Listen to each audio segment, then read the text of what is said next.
And we are live. I am here with Daniel Klaes. Is that how you say your last name, Daniel? Klaes? Oh man, I nailed it first time. I never do that. I'm terrible at names. It's like my one thing. It's like my anti superpower. Like I'm terrible with it. But it's great to meet you, man. I see you got an iWatch, dude. I just bought one. I'm like so proud of it. Yeah. I had one of those Fitbit watches, those digital ones, and I loved it. And I was going to downtown Buffalo and I slipped on the ankle and cracked my ankle. And my wife gave me a great reminder to ask you.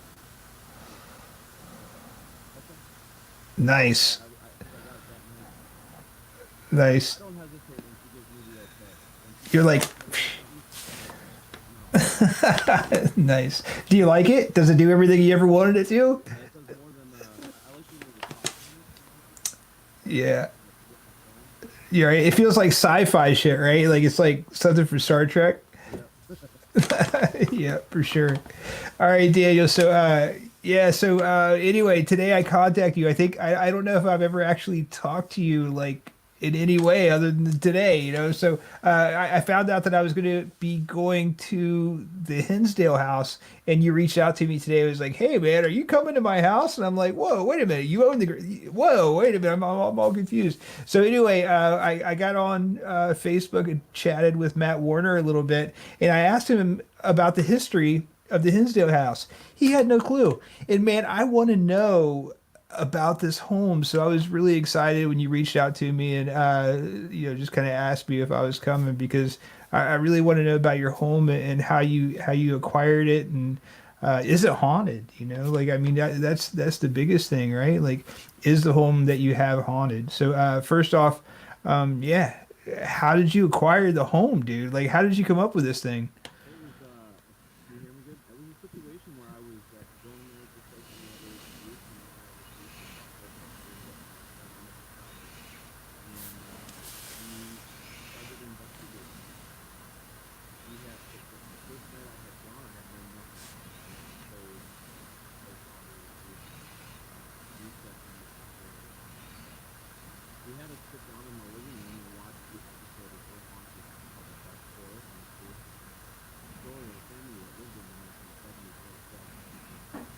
And I was able to develop some things sitting in this house that it seemed basically there was demons everywhere, but it wasn't. It wasn't. It wasn't. To me, it wasn't a bad experience the first time I was there. It was more like just a lot of positive feelings towards the people there, that wanted more, and the family was extremely cool, trying to decipher what they're trying to tell us. And I just felt really drawn to the group. It was in Buffalo, and it was a really dark place. And the person that owned it at the time was trying to buy it, defaulted on the mortgage, and we just couldn't go through what was being helped, with the restoration project on the Hinsdale house. It was a problem because all the money was getting spent cleaning it, and nothing was really getting put into it. And my hands were really tied when I walked away. I talked to them about it, and like, what if I tried to step in on it? I didn't want to hurt anybody's feelings. I didn't want to. I said, no, no, man. If you want, so I told him I tried to get in contact with the bank, and the lady that had defaulted the loan had passed away, and it was just getting worse and worse. It was starting to go winter, and we had fixed all the electrical, and the duct work out, and it was ready to be steamrolled. I mean, it was bad. We were there one night. Hey, they just said that they can't hear you, Daniel. I don't know if you see that, but they're having a hard time hearing you. Can you hear me? Barely, man. You're like super faint. Um, Whoa, yeah, yeah, it's Oh, is loud. that better? That's insane. I Yeah. had the. I think I had a mute button on. Oh Oops. yeah, yeah. That's insane now. So now, okay, I can turn this down a little bit because that's Oh really yeah, loud. yeah. It's extremely loud. Damn, I can actually back up a little now. Yeah, dude, for real. Yeah, you turn it down quite a bit more too. All right, let me just take this off here. Oh, you're perfect now. Is Yeah, that this good? is great. This is all. This is Okay. perfect, dude. So, all right. So you So basically got the house. It was in disarray. It was in rough shape, and you contacted the bank, and then yeah. yeah, they had finally contacted me, and this was 2 weeks before scheduled demolition of the location. Wow. And they said, you want to buy the property, and I said, I want the property, but I want the house with it. And he couldn't believe I was serious. He's like, nobody's going to live there. It's got black mold, And I told him the reasoning behind it, and he's like, oh, and he had some stories to tell me when I went down there, because the family has owned it since 1969. Wow. And he said, if you're serious about this, you need to come down here on Wednesday. And I did, and I spoke with him, and he basically laid it down, what I had to come up with. And it was tough because I had just bought a new house for my family, and I basically had to talk my wife, another wife story, talk my wife into allowing us to use almost every cent of our savings to put a deposit down to buy this house that needed a new roof, didn't have a septic system, 500,000 honeybees in the walls, black mold throughout the kitchen, nothing, no electrical, no. And she believed in my vision and trusted, she just trusted me. And it was a situation where the paranormal, I have to say, like, the paranormal community is what got me through that first year and helped us get the roof on. And it's been a team effort. It really has. It's a good situation where we've been able to salvage a property with the help of a lot. And it's just, my name's on the property, but it's not a situation where I want everybody to feel like it's theirs, because that's the reason I wanted to save it, is to research it and keep diving in, because there's so many levels of things that could possibly be happening, and that's what the teams have been doing, and they've there's been interest worldwide to come to this location. So Nice. That's awesome, man. You have a lot of the same kind of thoughts that Cory does. Cory, he owns the Conjuring House, and I'm just saying hi to people on Facebook so that the comments pop up in here too. I remember talking to Cory when he first bought it, and I just expressed, I just put my hand out and I said, Cory, if you have any questions, or if you need anything, just let me know, and I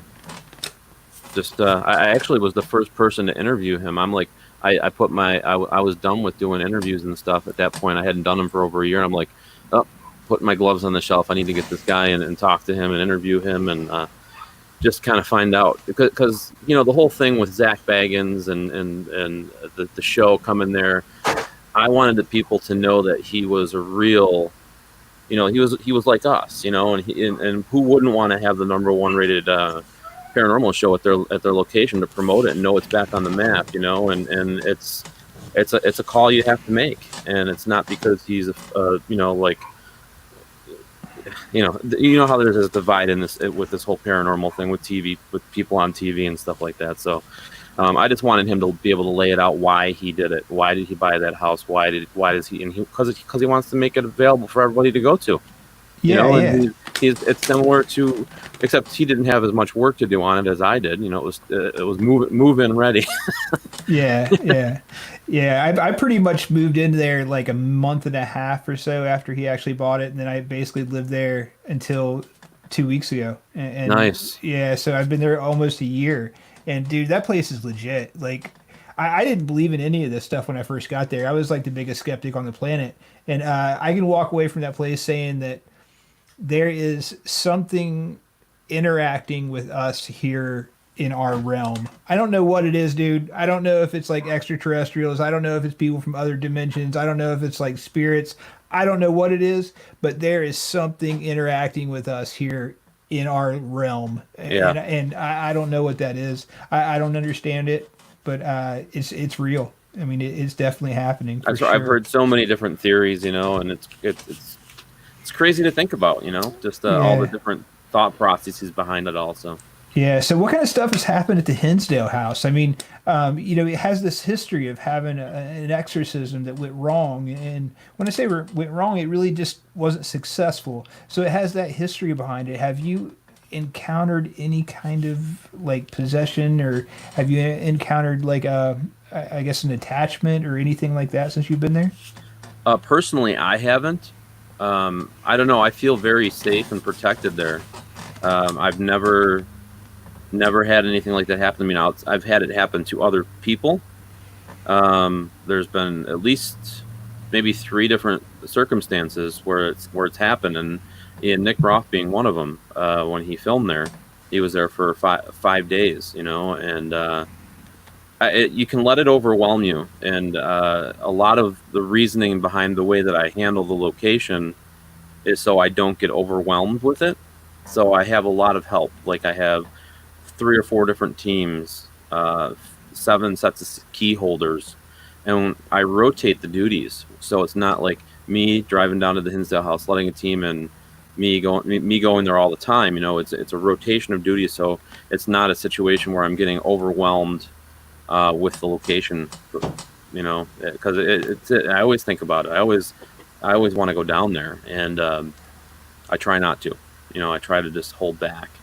But as far as like things happening, I mean, everything that Clara Dandy, that was the family that lived there in the 1970s. She wrote this book called Echoes of a Haunting, and everything that she wrote about, we have experienced in the almost 5 years that I've owned this location. Chanting and drums and coming from the forest, creatures in the backyard that she couldn't explain what they were. We've caught, are you familiar with Jeff Fent? No.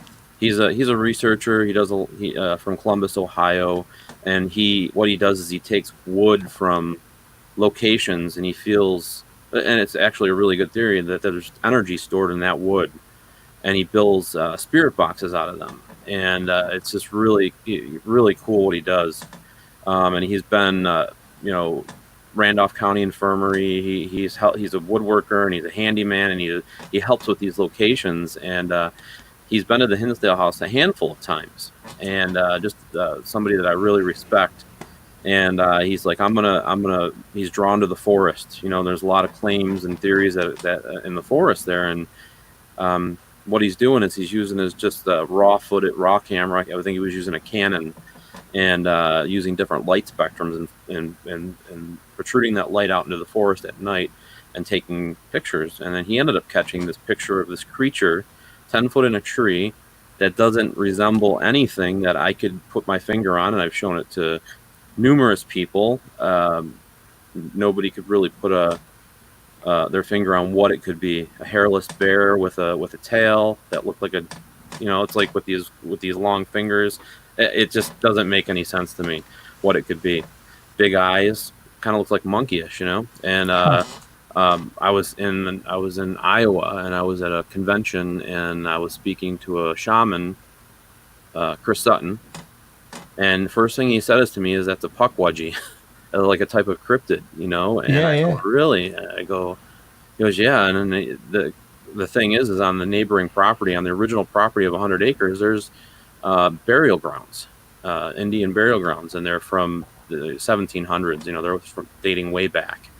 They're the Indians that inhabit the land now are not mound builders, so we actually had to date back the history of the Indian tribes to try to figure out where these came from.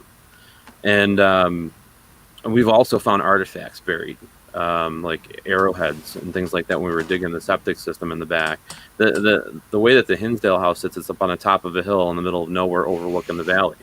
So it's a perfect, there's running water, there's an aquifer, and then you got the peak of where it's at. You mentioned the mound builders a minute ago. Do you have any mounds on your property? They are they're on the property that was original, but it's not owned by me anymore. My neighbor owns it. She has 4 of them. Oh, really? There's 4. That's interesting. So I don't know if you know who I am or what I do or anything like that. Everybody makes a joke about, I always ask either, do you know who I am? And but anyway, I'm really into like Native American Indian mounds. And dude, I got so like obsessed with it. I ended up moving to a place called, it's Lebanon, Ohio, where the Fort Ancient is. Yeah. So I lived... I ran a canoe livery right below Fort Ancient, so I could access Fort Ancient anytime I wanted to. So I used to spend a ton of time up there, and then I went down to the Serpent Mound all the time as well. And I literally have been to just about every Native American mound site that I know of that is public. This side of the Mississippi. Like I got Yeah. really obsessed, dude, like crazy obsessed. And in native history is something I'm really interested in. So right now I'm working on a documentary about the Native American beliefs of all the creatures that live in the forest. So Uh-huh. where I'm going to with this is your description of what you're talking about sounds a lot like what they used to call little people. Mm-hmm. So the all the Algonquin speaking tribes believed these like little people existed, and they kind of sounded a lot like what you're talking about, almost like a monkey-ish type appearance, fairly long fingers. Yes. They were almost puck wedgie-ish, where a puck wedgie kind of like crouches down. It has these like long fingers and long like it's almost Jokerish, I That's guess you could exactly say. what it looks like with bigger eyes, monkey kind of Yeah. looking face. They have these long fingers. You can see them on the tree, holding onto the tree, and it was like 10 feet in the air. Yeah, so your description fits what the natives used to call little people, and it was really interesting because this guy who I interviewed recently, he was the storyteller for all the Algonquin speaking tribes, and he was telling this story where the natives believed this creature called Glooskap, and Glooskap was like God essentially. He basically just walked around the earth kicking rocks until he created Mount Katahdin, which is here in Maine, our largest mountain. And inside of Mount Katahdin is where all these creatures actually live. And the little people live there as well as Bigfoots and like the Pamula and a whole bunch of these other creatures. But specifically, the little people are supposed to be the ones who guard the Burial. well, yes, but they're like the first defense. So like people will come up to the little people, and the little people will try to scare them away. They'll like crawl up a tree, they'll throw shit at them, they'll like do all this kind of like semi-aggressive stuff. And then if you keep going and push through the little people, you'll eventually get to Bigfoot. I mean, they believe this, dude. They believe that Sasquatch is one of the protectors of the sacred lands. And so if you go through Sasquatch, there'll be another creature, usually kind of like the Pamula or something, some creature that you can't ever defeat in any way. Hmm. So basically, I think that what I'm trying to get at is you are experiencing the first level of many different levels of protection of a sacred burial site is where I'm going to with this. So Yeah. it's kind of cool, you know. Well, we've captured Native American in a full headdress in the driveway, and then a Native American woman out by the pond, which the pond never used to be there. That was dug in 1969. So that's just one layer of the location. I mean, and that's one layer that has been a focus to try to ease that tension that may have been there with the native spirits. So we have implemented a giving tree up in the forest where people will donate like feathers or shells. Nice. It's quite a spectacle up there right now because it's been happening for almost 2 years. Just to see all these feathers hanging off a tree, and we'll often just let them know that we're here for peace and that we're here to let our worlds kind of combine so we can learn more about each other and what's happened here and trying to peel back those layers. And it feels like it's lightened up a lot since when I bought it. But it's the land and it's the house. The house is different than the land. So and there's more too. Like I feel like when they dug this pond that they unearthed something, because that's when all crap hit the fan. You know, with this family, they moved in there in 1970. It was originally a 100-acre plot. The lady that bought it in '69 put them into 10-acre plots, put ponds on them, and started renting them out and put cabins on most of them. This one happened to have a house on it, and they were the fortunate ones to be able to move in there and have all this stuff happening to them. So, I mean, there's been alien. I mean, it's there's been alien sightings, UFO sightings on the property that she talks about in her book, and I've seen some weird stuff outside in the sky. You know, like I'm not saying that it's associated with the house, but it's definitely up there. So we've done like SETI meditations out by the pond. We're doing a lot of different stuff as far as trying to communicate with all different aspects of paranormal. Yeah, have you At the heard of that? location.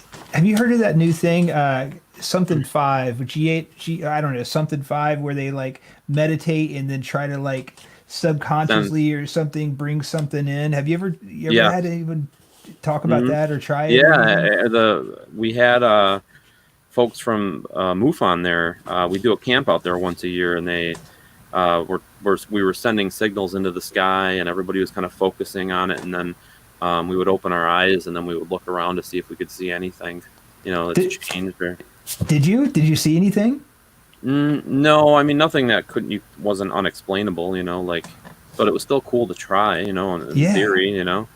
Yeah, I love it. Yeah, I absolutely love it. I started wondering if it could happen back when I started hearing about Betty Hill because I'm sure you're familiar with Betty and Barney Hill.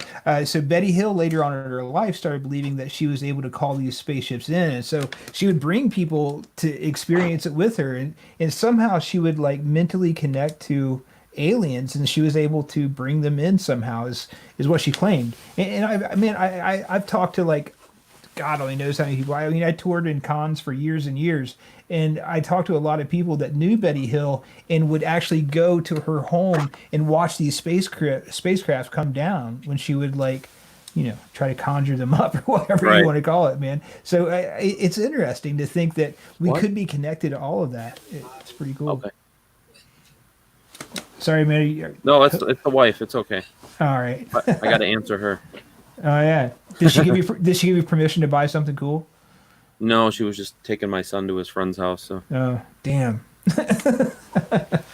But we're doing a trip to Alaska in August. So it's that's kind of what our focus is on right now. Getting that. We were originally doing a cruise, yeah. and obviously with everything that's happened, that got canceled. And I really want, I have the time off. She's got the time off, and I'm like, I have friends that live up in Anchorage, and she was a travel agent, and I'm like, help me out, and she gave me this whole list of things to do. We're gonna have cabins and that we're gonna stay in and make our way down to Fairbanks and just kind of just do it, do That's it on our awesome. own.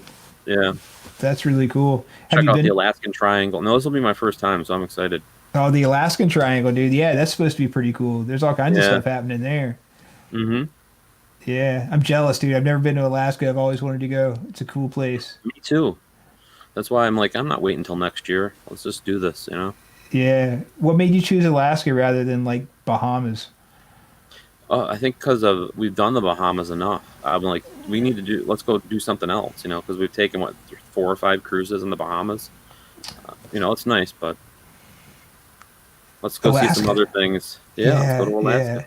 Man, have you seen that movie out Into the Wild, I think it's called? Mm-mm.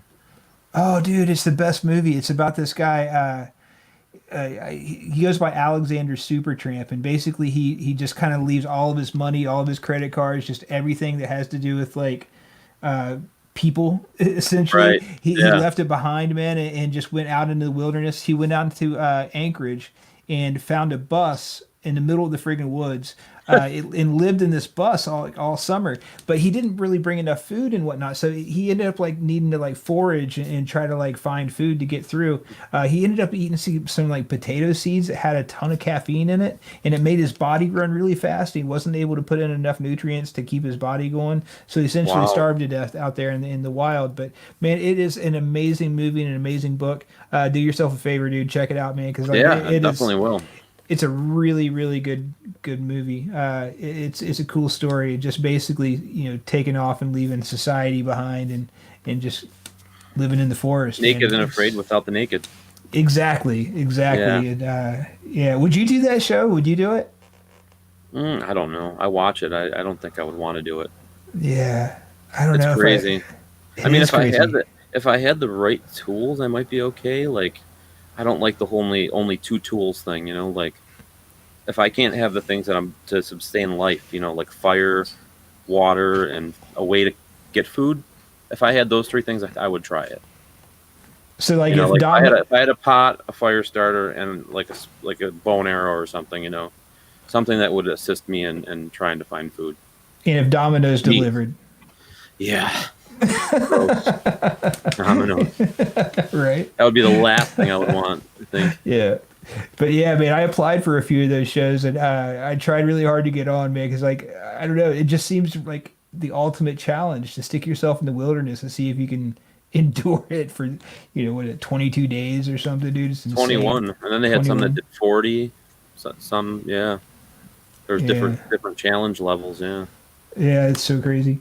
But I don't want to get too far off the subject, man, because I want to keep talking about your house a little bit longer. But so I'm definitely going to be heading there on Friday. And as far as I know, I'm going with two deaf folks. Are you familiar with these people? Possibly. Yeah. Do you know who they are? I mean, Shannon booked it. Shannon Whitaker booked it. Oh, okay. So, yeah. Yeah, and then I'm going with Matt Warner, and so Nice. it should be pretty cool. Like, I'm excited, man. I'm excited about it. And so, what should I expect to experience, or are you not willing to say that? Because I know at the Conjuring House, Well, dude, when somebody asks me that, I'm like, man, you might get there and nothing happen at all. Like, you might it's get there true. and like, just be the quietest night you've ever had in your life. So, what's your I mean, experience? I've been keeping track. I've had people, it's kind of like a paranormal bed and breakfast, writing after they stay there a night what happened or what do you know, just writing in these books. And I have like 6 years worth of books that they were writing in them before I got there. And I basically I let the house do this talking for itself. Like people that come there that experience things. I mean, personally, I've experienced a full body apparition. I've taken pictures of a full body apparition. I feel like I've communicated with somebody that lived there in the 80s.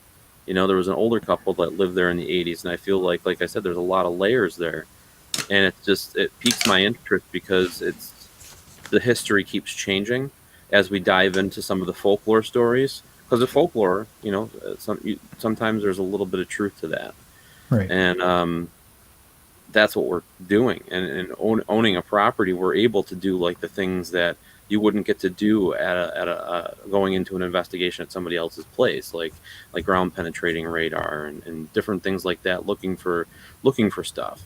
And it's just really interesting. It's really interesting, some of the things that we found, and some of the in regards to the folklore.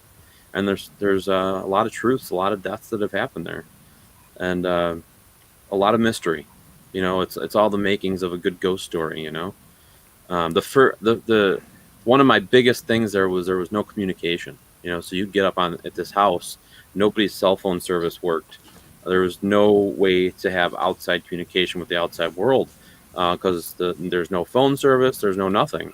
And finally, I got a satellite put up, and I was able to get some internet in there, but it was very lagging. But at least it opened up the communication. And then I've been bugging all the providers. I'm like, can you just please run wire up the hill, run copper up there? I need internet service. And they did it. They did it. Spectrum did it last year. I was like, are you kidding me? And there were big Spectrum trucks in front of the house, and they ran the wire, and I have the best internet service that you can provide. And I was able to do these streaming cameras because I wanted to be able to bring the house to the rest of the world that can't go there. And we were streaming on Paranormal Warehouse. This is probably like 4 years ago. One camera in the living room, and the first night I'm in there, and there's like 1,000 people in there, back when they didn't limit how many people could watch your video, and talking to all these people was great. And I passed out on the couch, and all of a sudden my phone started like buzzing, and just it woke me up, and I'm getting all these text messages, and everybody's taking screenshots, and there's a full body apparition. Like the first night that I had it streaming, shadow figure going right through the kitchen. I was like, holy crap, the Oh, holy wow. grail of things happening on the first night of having it. And I said, this is why I wanted to have this camera up here. You could sit there and watch an empty room, but then when something happens, it's like, it's just amazing. And I continue to do that, and I've continued to do that at other locations. I think we have 11 different locations that I have cameras in now, and I'll stream them online and let people watch them, and just see what happens at the houses and haunted locations. That's really cool. Yeah, that's the direction that I see myself going in. I want to be able to go to these locations and just stream from the locations, and do like a 24-hour thing, because I'm starting to believe that those static cameras are the key to actually getting something out there, and some kind of tangible evidence. Because We've man, No, I was going to say we have the five there and one on the outside now, and teams can actually get their recordings from those cameras when they stay there. which is really cool now because I have my friend in Denmark. We set up this whole system where she'll set it to record, and then we've gotten EVPs off of those. Like they'll be asking a question upstairs, and they'll get an answer on camera 3 down in the kitchen answering their question. Like it's crazy, and that's overlooked when you're doing an investigation if you don't have static cameras set up or microphones in other rooms. So I always like employ people to set up microphones in every room of the location that they're in because you're missing something. You're missing responses potentially. Yeah, I totally agree with you, man. I think audio is so important. We started setting up audio in a bunch of different rooms at the Conjuring House, and man, one night it was really crazy. We had this Alf doll that basically he's like a REM pod inside. He goes off and he gets close. So we put him on a bed, and I put a microphone like right up to his face, like he was on camera. Man, I had it right there. And so anyway, we're downstairs listening, and we hear footsteps walk up to Alf, and then you hear Alf go off, and then you hear the footsteps walk away. It was the craziest thing, man. I mean, it was perfect. So I totally agree with you. When it comes to audio, man, you really need Trigger to have good objects are audio. huge too. Yeah, like the elf doll. I mean, that's having trigger objects are amazing. Like one of the stories, the Dandy family that lived there. One of their daughters, and I told her I wouldn't really talk on her name when I'm because she committed suicide. But one of the things that they did for her to help her get through a lot of the anguish that she was going through because she was affected really bad by this when they lived there, is they would rub Vicks Vapor Rub on her. She loved it. And are you familiar with Bill and Carissa Hartley? Yep. So Carissa was there, and her thought process was to let me get a couple tubs of Vicks Vapor Rub. I'm going to leave it in her bedroom. We went out to get some food. When we came back, there was a fingerprint in the Vicks Vapor Rub. Like a tangible fingerprint inside the Vapor Rub, and you'll smell that smell in the house when you go through there sometimes, just so you know she's around. It's pretty cool. That is pretty cool. That's awesome. Yeah. Huh. I might have to bring some Vicks with me on Friday, man. I would, yeah, try it. It's happened once, but not many teams bring it in. Yeah, it's not something you really think about unless somebody tells you. Yeah. But cool. Yeah, so where can people find all this stuff, man? Like, so how can people get a hold of you and see what you're doing and be able to book a night or whatever? It's danielklaes.com. It's all the links for all the locations that I work with. The Wildwood Sanitarium and Hinsdale House are on there, and then events that I'll be at. Everything's linked to danielklaes.com, so just go there and you can get all the information you need. Nice. I think I'm going to the sanitarium tomorrow, or I'm sorry, on Friday. I think we're going to stop there and do a tour. Yep. You're doing a tour from 5 to 6:30, and then you're coming to the house. Wow, you did more about what I'm doing than I do. Like, yeah, well, I booked it all. That's why I was questioning. I was like, You're like, wait a minute, Bill's not coming. And now I'm feeling a little bit more dumb because now you're going on a tour at the time I thought you were going to interview me at the house at the Wildwood Sanitarium. Yeah, we need to get our times and stuff like squared away, man. Like, definitely do. That's but cool. Yeah, whatever, it'll work out, guy. I'm excited to meet you though, and I don't know if you're gonna hang out and investigate or what, but it would be cool to hang out. Yeah, sure. I'll chill for a little while and let you guys do your thing. Show you some stuff when you get there. Nice. Well, cool. Well, I'm excited to set up a live stream from there. I'm excited to also show you what I've got in the works, as far as like how I'm gonna move forward with what I'm doing. I'm trying to basically go to like really cool places and live stream from them, and I think that sharing these places is the coolest thing about what we do, and and the history behind them. I think the history is really important as well. Absolutely. But anyway, cool. Well, thank you for joining me, Daniel, and I guess I will be seeing you Friday. Yes, we will see you on Friday. Cool. We have a good night, brother. You too. Thanks. Take care. Cool.